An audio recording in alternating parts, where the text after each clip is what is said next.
सबको जय मसीह की। Praise the Lord. परमेश्वर का धन्यवाद करते हैं फिर से इस सुंदर समय के लिए। प्रभु हमें मौका दिए हैं कि हम उसके चरणों में आकर उसका स्तुति और प्रशंसा कर सके। मैं परमेश्वर को धन्यवाद देने के साथ साथ फिर से स्वागत करना चाहूंगा आप सभी को हमारा आशीर्वाद बाप्टिस्ट कलीसिया में। प्रभु आप सबको आशीष करे। आइए हम इस समय परमेश्वर का वचन से ध्यान करते हैं। ये खास समय मैं चाहता हूं हमारा हृदय हमारा मन को खोले और प्रभु के वचन की ओर ध्यान दे। इस संसार में हम रहते हुए हम अनेक कुछ सीखते हैं, अनेक कुछ हम भूल जाते हैं, अनेक विषय होता हमारे जीवन पे, परंतु कुछ समय हमें मिलता है कि हम परमेश्वर का वचन को सुने। कुछ समय हमें मिलता है कि हम प्रभु के वचन को ध्यान करें। तो आइए हम खोलते हैं, मेरे साथ कृपया करके खोले अपना पवित्र वचन, परमेश्वर का वचन, पहला यूहन्ना की पुस्तक, उसका 2 अध्याय हम अध्ययन करेंगे। पहला यूहन्ना उसका 2 अध्याय 1 और 2 आयत, सबका परिचय वाक्य है ये। मैं आशा करता हूं काफी बार पढ़े होंगे, सुने होंगे इस आयतों में से। आज भी हम ध्यान करते हैं उसके महिमा के लिए। तो मैं चाहता हूं सब ध्यान दीजिए, मैं आप सभी के लिए अध्ययन करूंगा।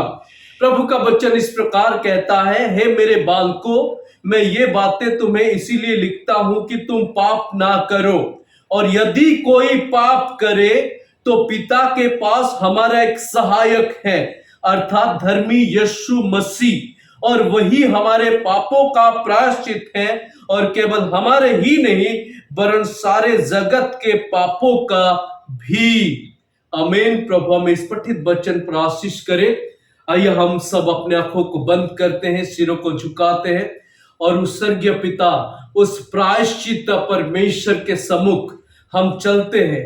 हम सब अपने हृदय से प्रार्थना करते हैं कि प्रभु हमें कुछ आज सिखाए और हमारे जीवन को आशीष करें। सब हम प्रार्थना करते हैं अपने दिल में, अपने मन में। स्वर्गीय परमेश्वर, प्रिय प्रभु यीशु मसीह, हम धन्यवाद करते हैं आज के दिन के लिए प्रभु, आपका प्रेम के लिए, आपके दया के लिए, आपका अनुग्रह के लिए धन्यवाद देते हैं। परमेश्वर, आपने हमें आपके भवन में लेके आए कि हम यहाँ एकत्रित होकर प्रभु आपको उपस्थिति को महसूस करके आपका महिमा और प्रशंसा कर सके।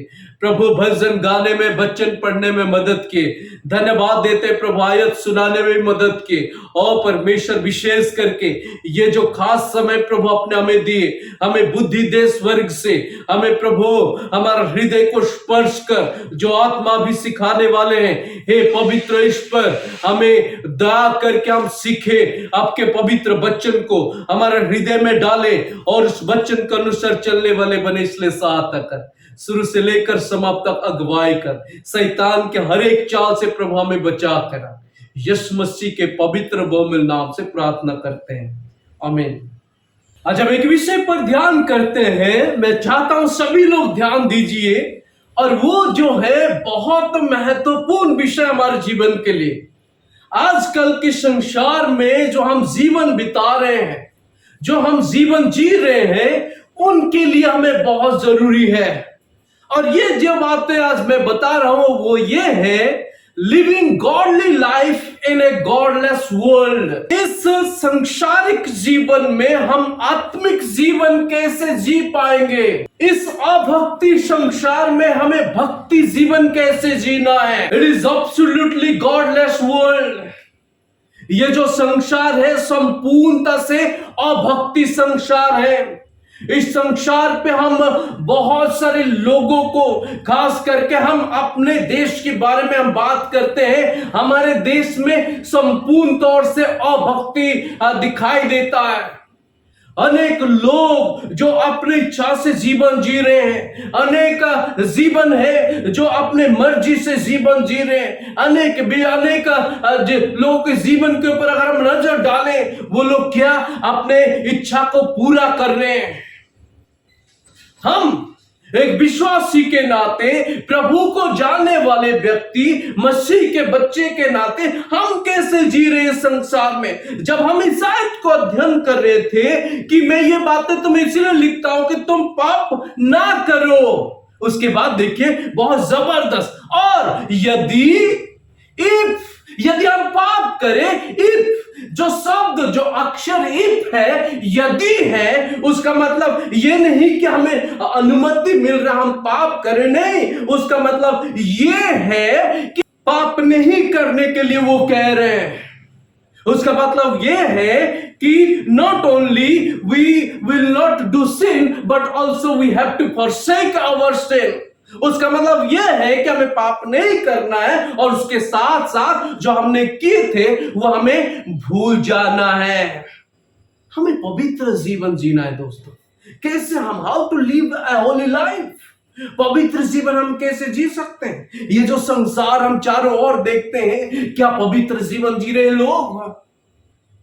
आप विश्वासी भाई बहन, हम लोग क्या हम पवित्र जीवन जी रहे हैं? जिस दिन हम अपने पापों का पछताव किए, प्रभु यीशु मसीह के सामने घुटने टेके, प्रभु यीशु मसीह के सामने झुके, अपने दिल से मार के बोले, हे प्रभु हमारे पापों को क्षमा कर, मैं आपसे विश्वास करना चाहता हूं, मेरे पापों के लिए आप मेरे पापों के लिए प्राण दिए। उस दिन से आज तक आइए हम चेक करें कि मैं किस तरह जीवन जी रहा हूं। इस संसार, ये जो पाप में संसार है, इस पाप में संसार में मेरा जीवन किस प्रकार है? पाप में जी रहे या पाप से हम हट के दूर जी रहे हैं, पवित्र जीवन जी रहे हैं? किस प्रकार हम जिएंगे दोस्तों? संसार में देखिए, केवल हमारे देश नहीं, पूरे संसार में ये हुआ, सर्वे हुआ था, और उस सर्वे में हमें पता चला कि सबसे ज्यादा लोग अहंकार में जीते हैं। वो सर्वे क्या गया, लोग बोल रहे कि अहंकार सबसे ज्यादा, लेकिन और कुछ लोगों को पूछा गया, वो लोग कह रहे नहीं नहीं अहंकार नहीं, ज्यादा से ज्यादा लोग क्या झूठ बोलते। और कुछ लोग नहीं नहीं नहीं, लोग झूठ नहीं, वो स्वार्थी सेल्फ सेंटर्ड लाइफ जीते हैं, स्वार्थी जीवन जीते हैं। और अनेक लोग ये बता रहे कि नहीं नहीं, वो गुस्सेपन से जीवन जीते हैं, कड़वेपन से जीवन जीते हैं। और लोग बोलते नहीं नहीं, ये तो छोड़ो कुछ नहीं, लेकिन वो लोग लस्ट से जीवन जीते हैं, उसका मतलब शारीरिक संबंध रख के जीवन जीते हैं। और अनेक लोग नहीं, बैरबाब लोग जीते हैं। ऐसे दोस्तों एक के बाद एक के बाद एक पापों के लिस्ट भरे हुए, और सर्वे में पता चला कि काफी लोग उसी तरह जीवन जीते। तो सवाल ये है, हम मसीह भाई बहन, हम भी इस पाप में संसार में जी रहे हैं, और इस संसार में हम कैसे जीवन जी रहे हैं? Living godly life in A godless world. हमें एक भक्ति जीवन जीना है इस अभक्ति संसार में। कैसे जिएंगे? आइए हम बहुत कम समय में कुछ विषय ध्यान करते हैं जो हमारे जीवन में बहुत आवश्यकता है। कृपया ध्यान दीजिए। पहला विषय, हमें वही करना है जैसे हम इस संसार में एक भक्ति जीवन जी सकते हैं। पहला विषय, और वो है अटेंड द सेंचुरी। यदि हमें एक भक्ति जीवन जीना है, पवित्र जीवन जीना है, तो हमेशा याद रखिए दोस्तों, हमें परमेश्वर के भवन में उपस्थित होना है। एक बार नहीं, दो बार नहीं, तीन बार नहीं, लगातार वो हमारा जीवन का एक समय सरणी हो जाना चाहिए। हमारे जीवन का हमेशा की एक समय बन जाना चाहिए कि हमें परमेश्वर के भवन जाना है। We must attend the sanctuary. We must go to the house of the Lord. We must meet with the people of God. We must gather with the saints of the Lord. अगर हमें भक्ति जीवन जीना है तो दोस्तों, हमें परमेश्वर के भवन में उपस्थिति होना, हमें परमेश्वर के लोगों के साथ मिलकर प्रभु का स्तुति करना, हमें परमेश्वर के दासों के बीच में रहना है। दाऊद अपने व्यक्तिगत जीवन में वो बहुत बड़ा अनुभवी है, और इसीलिए वो परमेश्वर के भवन के बारे में लिखा है। देखिए दोस्तों, ये महत्वपूर्ण नहीं है कि हमारा आत्मिक जीवन बहुत अच्छा आत्मिक हो जाएगा यदि हम परमेश्वर के भवन चले जाएंगे। या हम बहुत बड़े आत्मिक जीवन जिएंगे, केवल हम प्रभु के भवन में आएंगे, उसका ये मतलब नहीं। लेकिन उसका मतलब यह है कि यदि हम प्रभु के भवन जाने का हमारा मन नहीं होता, तो ये डेफिनेट है, ये हमारा जो मार्ग है प्रभु के आत्मिक जीवन में, वो बिगाड़ जाता है। एक लेखक वो कहता है, कृपया ध्यान से सुनिए, मैं पढ़ना चाहूंगा। Church attendance is not a warranty और a guarantee of no sin, but those who forsake the assembling of themselves with other saints will certainly be living disobediently, will lack the fellowship of believer।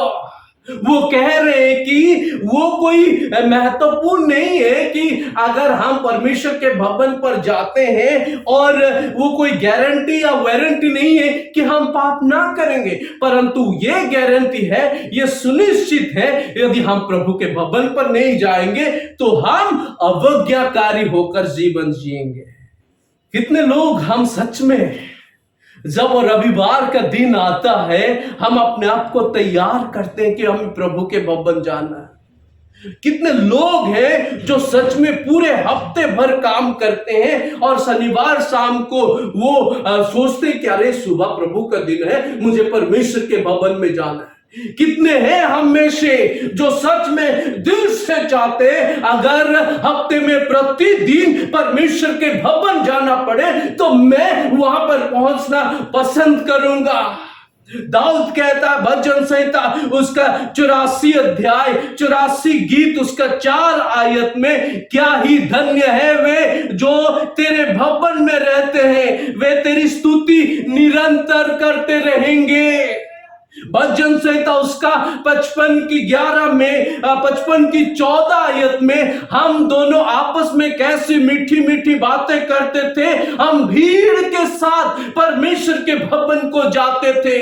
वाह, दाऊद लिखा है क्योंकि वो अनुभवी है परमेश्वर के भवन में होता क्या है, परमेश्वर के भवन में जाने से उसका आत्मिक जीवन किस प्रकार बढ़ता है। भजन संहिता उसका 23 उसका 6 आयत हम सब जानते हैं, निश्चय भलाई और करुणा जीवन भर मेरे साथ साथ बनी रहती है और मैं यहोवा के धाम में सर्वदा वास करूंगा। दोस्तों, यदि हमें पवित्र जीवन जीना है, यदि हमें आत्मिक जीवन जीना है, यदि हमें इस संसार में, अभक्ति संसार में भक्ति जीवन जीना है, तो दोस्तों हमें परमेश्वर के भवन आना है, प्रभु का उपस्थिति को महसूस करना है, प्रभु के उपस्थिति को जानना है और प्रभु की उपस्थिति के साथ उसका महिमा प्रशंसा करना है। क्या हम सच में परमेश्वर के भवन में उपस्थिति होने का चाहत रखते हैं?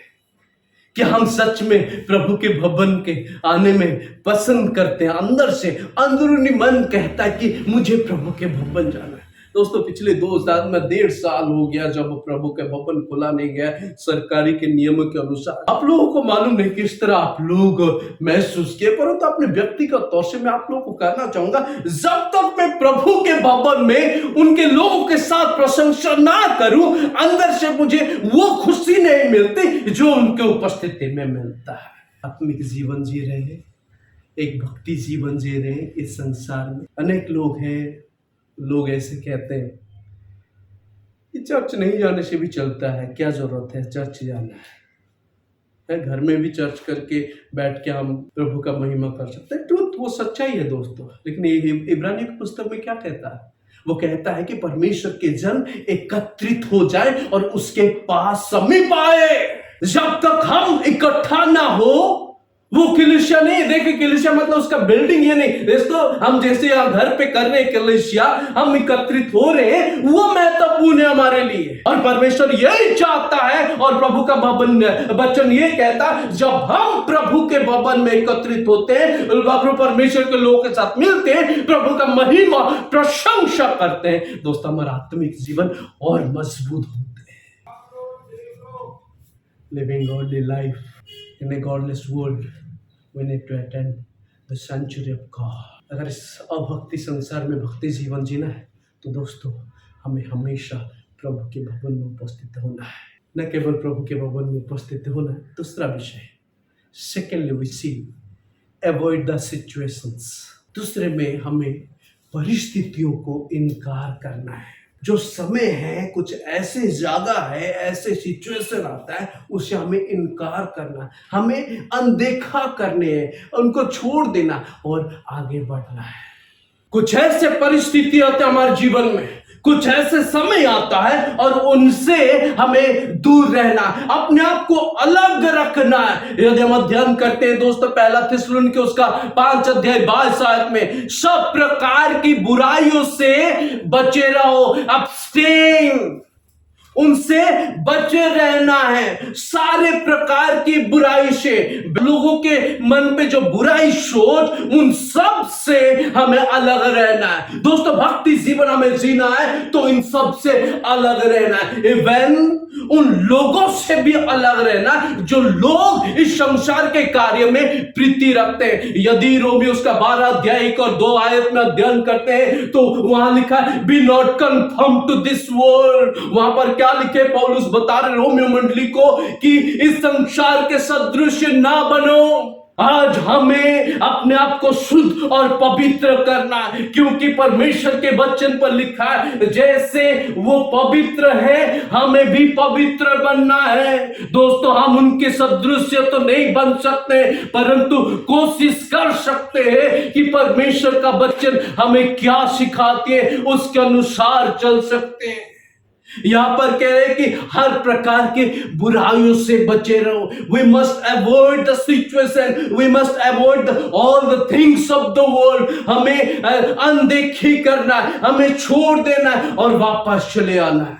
अनेक लोग ये मन पे सोचते हैं दोस्तों, अरे ये लोग किस तरह जीवन बिता रहे हैं, इनके रहन शैली का तरीका ही अलग है। क्या सच में ये लोग पसंद नहीं करते टीवी देखना? क्या सच में ये लोग अपने मुंह से गाली निकालना नहीं पसंद करते हैं? क्या सच में ये लोग झगड़ा करना पसंद नहीं करते? क्या सच में ये लोग मजाक करना पसंद नहीं करते? क्या सच में ये लोग बाहर जाना पसंद नहीं करते? क्या सच में ये लोग शराब पीना पसंद नहीं करते? क्या सच में ये लोग तंबाकू खाना पसंद नहीं करते? क्या सच में ये लोग इस संसार से अलग रहते हैं? हाँ, हम अलग रहते हैं और रहना उचित है यदि हमें इस संसार में एक भक्ति जीवन जीना, इस सब को छोड़कर दूर रहना है। दूसरा तीमुथियुस उसका 2 अध्याय 22 आयत में भी वहां पर लिखकर वो बता रहे हैं, वहां पर लिखा है ज़बानी की अभिलाषाओं से भाग और जो शुद्ध मन से प्रभु का नाम लेते हैं उनके साथ धर्म, विश्वास, प्रेम और मेल मिलाप का पीछा कर। अभिलाषाओं से दूर रहना, अभिलाषाओं की जो संसार के प्रेम है, संसार की चीजें हैं, उन सब से हमें दूर रहकर प्रेम, विश्वास, परमेश्वर के वचन और उसका पीछे चलो। दोस्तों क्या हम हैं उसमें से?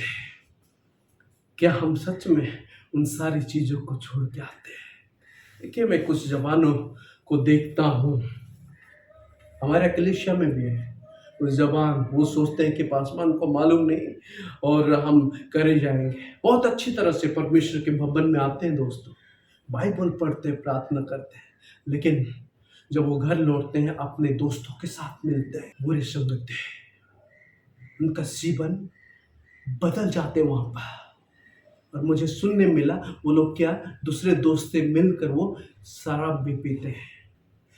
क्या शराब पीना सही है? मत वाले मत बन, परंतु आत्मा में परिपूर्ण होते जा।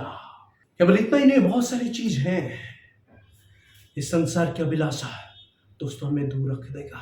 क्या हम उससे दूर रह रहे हैं? भक्ति जीवन जीना है दोस्तों तो हमें ये कार्य करना है, प्रभु के भवन में लगातार उपस्थित होना है और उन चीजों से हमें दूर रहना है जो हमारे जीवन के लिए सही नहीं। पहला कुरिन्थियों उसका 1:18 पे वहां पर लिखा है तुम व्यभिचार से दूर रहो, व्यभिचार से बचे रहो। पहला कुरिन्थियों उसका 10:14 में आप उस वेश्याओं से दूर रहें, अपने शरीर को पवित्र रखें। क्या दोस्तों हम उनसे दूर रह रहे हैं? क्या हम परमेश्वर के भवन को आ रहे, एक भक्ति जीवन जी रहे, आत्मिक जीवन जी रहे, उन सब से संसार की चीजों से हम दूर रहकर अपने आप को पवित्र कर रहे हैं? इस अभक्ति संसार में यदि भक्ति जीवन जीना, हमें प्रभु के भवन में उपस्थित होना है, और दूसरे में हमने ध्यान के इन सारे परिस्थितियों से, सारे चीजों से हम अपने आप को दूर रखना है। और तीसरी में हम ध्यान करते हैं assimilate the scriptures, assimilate the scripture, धर्मशास्त्र को हम ध्यान करेंगे, पढ़ देंगे, परमेश्वर के वचन की ओर ध्यान करते रहेंगे, तब हम एक भक्ति जीवन जी सकते हैं। दोस्तों, जब हम इस वचन को छोड़ देते हैं, पाप हमारे साथ साथ रहना शुरू कर देता है। जब हम इस वचन से दूर रहने लग जाते हैं, पाप हमारे नजदीक आता है। इस वचन से जब हम अपने आप को दूर कर लेते हैं, इस संसार हमारे साथ साथ रहने लग जाते हैं। Assimilate means to convert. ये जो शब्द है, ये शब्द हम यूनानी में देते हैं, और यहां उसका मतलब यह है कि संपूर्णता से लोलिंग होते हुए अपना संपूर्ण मन लगाना है परमेश्वर के वचन पर। हम अपने जीवन को प्रभु के वचन पर दे देना है। हमारा आंख, हमारा कान, हमारा मन, हमारा हृदय, हमारा संपूर्ण दिमाग इस प्रभु के वचन पर लगाना है। इसीलिए हम अपने संडे स्कूल बच्चों को और बड़ों को यही कहते हैं कि प्रति हफ्ता हमें क्या 2-3 आयतें याद करना है। चाहे 5 याद करें, 6 याद करें, 10 याद करना है। क्या प्रभु के वचन अपने दिमाग में रखना है अनंत काल के लिए। दाऊद अपने वचन पर लिखे भजन संहिता उसका 119 की 11 हम सब जानते हैं शायद को दोस्तों। वो लिख कर ये बता रहे हैं, मेरे वचन को अपने हृदय में रख छोड़ा है कि तेरे विरुद्ध पाप ना करूं। हे परमेश्वर, मैंने तेरे वचन को अपने हृदय पे रख छोड़ा हूं कि मैं पाप ना करूं। शुद्ध परमेश्वर का शुद्ध वचन, पवित्र वचन, जो परमेश्वर के वचन पर सामने लिखा हुआ पवित्र बाइबल, क्योंकि ये वचन ही पवित्र परमेश्वर का। दोस्तों, वो कह रहे प्रभु के दास, हे प्रभु, मैं आपका वचन अपने हृदय पर रखा हूं ताकि मैं पाप ना करूं। दोस्तों, अगर हमें पाप से बचना है, अगर हमें संसार से बचना है, अगर हमें हमारे संसारों की लोगों से बचना है, इस संसार के अभिलाषाओं से बचना है, संसार की हर एक गंदगी चीजों से बचना है, संसार की जो अभिलाषा है, झूठ, जादू टोना और भेदभाव, अनेक प्रकार की ईर्ष्या, निंदा, इन सब से बचना है, तो हमें इस प्रभु के वचन के अंदर जाना है, उसको ढूंढना है, प्रतिदिन पढ़ना है और हर समय इसके वचन को याद करना है। हर मिनट, हर क्षण, हर मुहूर्त में जहां कहीं भी हम जाते हैं, इसको स्मरण करना है, तो परमेश्वर हमें अंदर से शुद्ध करते हैं। कपड़े हम जब साफ करते हैं तो उनके लिए हम सर्फ डालते हैं ताकि गंदगी निकल जाए। बूट पॉलिश करते हैं और पॉलिश के लिए कुछ चीज लगाते हैं ताकि वो शाइनिंग करे। बीज जब खेत में डालते हैं और उसके ऊपर हम प्रतिदिन पानी डालते हैं ताकि वो बीज के माध्यम से पेड़ निकले। बहुत सारी चीज है, हम कुछ ना कुछ देते हैं। दोस्तों, इसी तरह हमारा आत्मिक जीवन को भी ये प्रतिदिन, प्रति समय ये डालना है ताकि आत्मिक जीवन एक इसी प्रकार आप प्रफुल्लित हो, फल हो, ताकि परमेश्वर इसमें आनंदित हो। आत्मिक जीवन जीना है दोस्तों, तो हमें प्रभु के वचन में मनन करना है। यहोशू के पुस्तक उसका पहली अध्याय 8 आयत में क्या लिखा है? व्यवस्था की ये पुस्तक तेरे चित्त से कभी ना उतरने पाए, इसी में दिन रात ध्यान दिए रहना, इसलिए कि जो कुछ उसमें लिखा है उसके अनुसार करने की तू चौकसी करे, क्योंकि ऐसा ही करने से तेरे सब काम सफल होंगे और तू प्रभावशाली होगा। दोस्तों, प्रभु के वचन के बारे में जो कुछ कर लो, जो भी, बहुत समय लगेगा उसको बदलना करने में, क्योंकि परमेश्वर का वचन हमारे लिए दीपक है, हमारे लिए जीवन है, हमारे लिए सब कुछ है। ये वचन इस संसार से हमें बचाएगा, ये वचन पापों से बचाएगा, ये वचन टेम्पटेशन से बचाएगा, प्रलोभन से बचाएगा, ये वचन हम जो देख रहे हैं गलत काम हो रहे हैं उनसे हमें बचाएगा। ये वचन हर प्रकार के झगड़ा, हर प्रकार के बुराइयों से ये बचाएगा। हमें क्या करना है? पढ़ना है, प्रभु के भवन में आना है। न केवल प्रभु के भवन पे आना है दोस्तों, और तो हमेशा याद रखना है कुछ ऐसे चीज़ें हमारे जीवन में आता है उनसे दूर रहना है। केवल इतना है, प्रभु के वचन को ध्यान करना है। और अंतिम में और चौथे में अप्रोच द सेवियर, अंतिम में हम यहोवा उद्धारकर्ता की ओर प्रयास करना है। यहोवा उद्धारकर्ता की ओर प्रयास करना है। हमेशा याद रखना अपने जीवन में दोस्तों, प्रभु के भवन में आना काफी नहीं है, परमेश्वर का वचन में ध्यान करना काफी नहीं है, और दुनिया की चीजों से दूर रहना काफी नहीं है। अंतिम पे हमें यह कहना है, यहोवा की ओर प्रयास करना है, यहोवा की उपस्थिति को महसूस करना है, यहोवा को पुकारना, यहोवा को ताकते रहना, यहोवा को स्मरण करना है, यहोवा के अनुसार चलना है। याकूब की पुस्तक उसका 4 अध्याय 7 और 8 आयत हम पढ़ते हैं दोस्तों। प्रभु के वचन में इस प्रकार लिखा है, इसलिए परमेश्वर के अधीन हो जाओ और शैतान का सामना करो तो वह तुम्हारे पास से भाग निकलेगा। परमेश्वर के निकट आओ तो वह भी तुम्हारे निकट आएगा। हे पापियों, अपने हाथ शुद्ध करो, हे दूषित लोगों, अपने हृदय को पवित्र करो। परमेश्वर का वचन हमें कहता हमें पवित्र करना है। प्रभु के अधीन में रहकर, परमेश्वर के पास जाकर यदि हम प्रभु के अधीन रहे तो ये संसार, ये शैतान और ये जो स्वार्थी, ये सब कुछ हमारा सामने से क्या हो जाएगा? भाग निकलेंगे दोस्तों। इसीलिए मैं पहले बता रहा था, अभी उस अंतिम आयत इब्रानी उसका 10 अध्याय 22 आयत हम सब जानते हैं। वहां पर क्या लिखा? हमें प्रभु के पास आना है, प्रभु के भवन में आना है, यहोवा परमेश्वर के अधीन के आने के लिए। तो आओ हम सच्चे मन से, पूरे विश्वास के साथ, विवेक का दोष दूर करने के लिए हृदय पर छिड़काव लेकर और देह को शुद्ध जल से धुलवाकर परमेश्वर के समीप जाए। Are we living that life which life really God wants from us? क्या वही जीवन हम जी रहे हैं जो परमेश्वर चाहते हैं दोस्तों? हम तो क्लेम करते हैं, हम घोषणा करते हैं, हम बताते हैं मैं मसीह हूं, मैं विश्वासी हूं, वो मैं देख नहीं पाता हूं। बहुत सारे लड़का लड़की, उनका शक्ल, उनका रूप हमें पसंद नहीं होता है, वो संसार की तरह लगते हैं दोस्तों, परंतु कहते हैं हम मसीह हैं। भजन गाते परमेश्वर का, वचन पढ़ते हैं, उसके वचन का प्रचार करते हैं, बहुत कुछ करते हैं, लेकिन जब हम देखते हैं संसार में संसारों के लोगों के साथ मिलते हैं, उनके सदृश्य तालमेल करते हैं, उनके समान जीवन जीते हैं, तो दोस्तों हम कैसे कह सकते हैं इस अभक्ति संसार में हम भक्ति जीवन जी रहे हैं? If we really want and living godly life in this godless world, we need to follow some certain things what the Bible says about.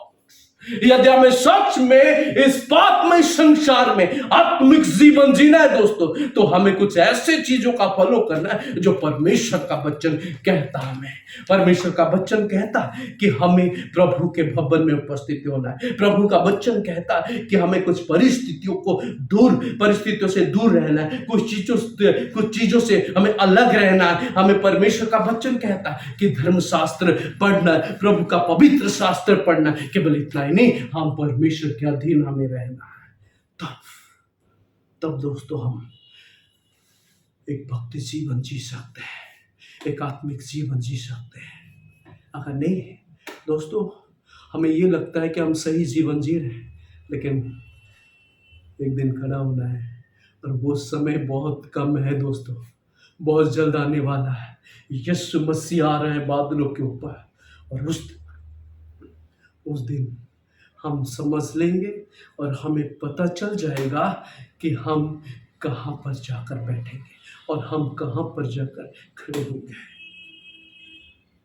और हमारा हिसाब किताब होने वाला है दोस्तों। आज यदि हम इस संसार में एक आत्मिक जीवन नहीं जी पा रहे, इस वचन के अनुसार दोस्तों, वहां पर हमें खड़ा होना है और वहां हमें फल मिलेगा। स्वर्ग के पिता दयालु परमेश्वर, हम धन्यवाद करते हैं, स्तुति करते, प्रशंसा करते इस समय के लिए। प्रभु हमें सुंदर वचन दिए। हे पवित्र ईश्वर, हमें दया कर, हमें मदद कर, हमें सहायता कर प्रभु। हम जो आत्मिक जीवन में प्रभु कमजोर हैं, हे प्रभु हमें दया कर, हमारे दिलों में बात कर प्रभु। हम आत्मिक जीवन में बढ़ते जाएं प्रभु, आपकी उपस्थिति को महसूस करें, आपके वचन के अनुसार चले प्रभु, और आत्मिक जीवन को मजबूत करके इस संसार के हर एक चीज से दूर रहे, और प्रभु आपके मार्ग के अनुसार चले। इसलिए साथ प्लीज प्रभु हमारा मन को स्पर्श करके जो भी चिंता है, जो भी स्ट्रेस है, सब कुछ दूर कर दे। केवल और केवल आपका उपस्थिति हमें महसूस होने दे प्रभु। यहाँ जितने भी बैठे, यदि प्रभु आज तक अपना मन को ठीक नहीं, आज तक संसार के अनुसार चल रहे, प्रभु ने स्पर्श कर पिता, उनके दिलों में बात कर, आज ही उनके लिए एक अच्छा दिन बने, ताकि वो जब तक अपने मन को ठीक न करे प्रभु में, वो तब तक जैसे यहाँ से ना लौटे। इसलिए साथ प्लीज प्रभु मदद कर, हर एक को आशीष कर, हर एक के जीवन में बरकत दे। धन्यवाद, स्तुति, महिमा, प्रशंसा प्रभु आपको देते हैं। यीशु मसीह आपके पवित्र बहुमूल्य नाम से प्रार्थना करते हैं, आमीन। सबको जय मसीह की। प्रभु आप सबको आशीषित करे और बना कर रखे।